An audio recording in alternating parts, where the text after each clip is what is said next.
और अब आचार्य प्रमोद कृष्णम जी भी जुड़ गए। सुधांशु जी एक बार जा रहा उनके पास, एक तो आचार्य जी, ये टोयोटा बदल के टाटा ले लीजिए, छोटी है, बैटरी वाली भी आती है आजकल, आप टाइम पे पहुंच जाएंगे। ये इतना बड़ा गाड़ी लेके आप टाइम पे पहुंचते नहीं है कभी, मैं सच बता रहा हूँ आपको, आधा घंटा निकल जाता है, वो इतना बड़ा आप लेके चलते हैं ट्रक। अब उसको बदलिए आचार्य, छोटी वाली में आइए, टाइम पे पहुंचना है। लेकिन आचार्य जी सबसे बड़ी विडंबना इस इंडिया अलायंस की यही है कि 28 में से 27 दल ऐसे हैं जो कांग्रेस के खिलाफ बनाए गए हैं, जिन्होंने कांग्रेस की ही जमीन खींची है।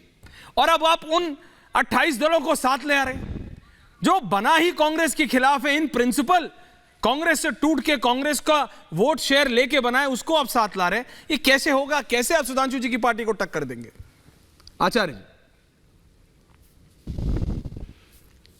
देखिए ऐश्वर्या, पहले तो आपने मुझ पे एक बड़ा ताना कस दिया। मेरे पास तो स्कूटी भी नहीं है, वो भी आप भेज दो तो आचार्य जी पहुंच पर रहने दो। वैसे भी आजकल जो पॉलिटिकल पार्टियां जो आजकल स्कूटी देने की बात करती हैं, तो कोई किसी से बात कर लो, अगर स्कूटी मिल जाएगी तो जल्दी आ जाया करूंगा। सही।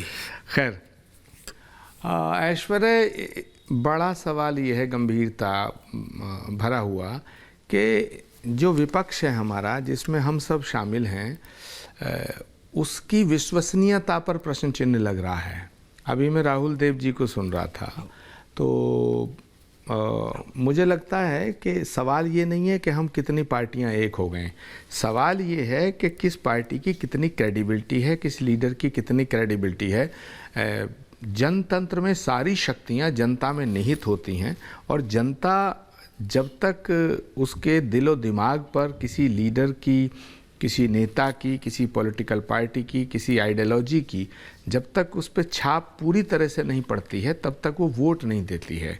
तो जिस तरह की बातें, जिस तरह की घटनाएं, जिस तरह की हरकतें इंडिया गठबंधन की घोषणा होने के बाद इंडिया गठबंधन में जितने भी लोग शामिल थे, जितने नेता शामिल थे, जितनी पार्टियां शामिल थीं, उन्होंने अपने अपने बयानों से ऐसा मैसेज दिया है जिससे ये परसेप्शन बनता जा रहा है कि इंडिया गठबंधन में लोगों के दिलों में और लोगों की नीयत में फ़र्क है, लोगों की नीयत साफ नहीं है।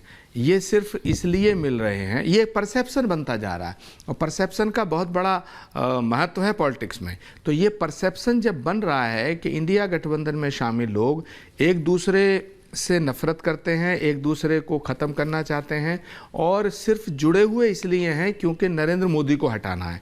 अब सवाल इस बात का है कि देश की जनता के सामने जब ये बात जाएगी कि साहब नरेंद्र मोदी को हटाने के लिए हम सब एक हैं, अगर ये बात छुपी हुई होती तब तो ठीक था, लेकिन पब्लिक के सामने ये बात आ गई है, पब्लिक के दिलो दिमाग में आ गई है कि नरेंद्र मोदी को हटाने के लिए सब एक हुए हैं। इनका minimum common programme, minimum common agenda कोई नहीं है।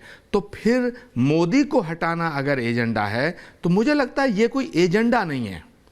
और ये जनता जो है, जब तक कोई एजेंडा नहीं होगा तब तक गठबंधन को वोट कैसे देगी? समाजवादी पार्टी कांग्रेस को गाली दे रही है, कांग्रेस समाजवादी पार्टी को गाली दे रही है। नहीं, मैंने नहीं दिया। आप इस डिबेट को इस तरह मत कहिए कि मैं ऐसा कह रहा हूं।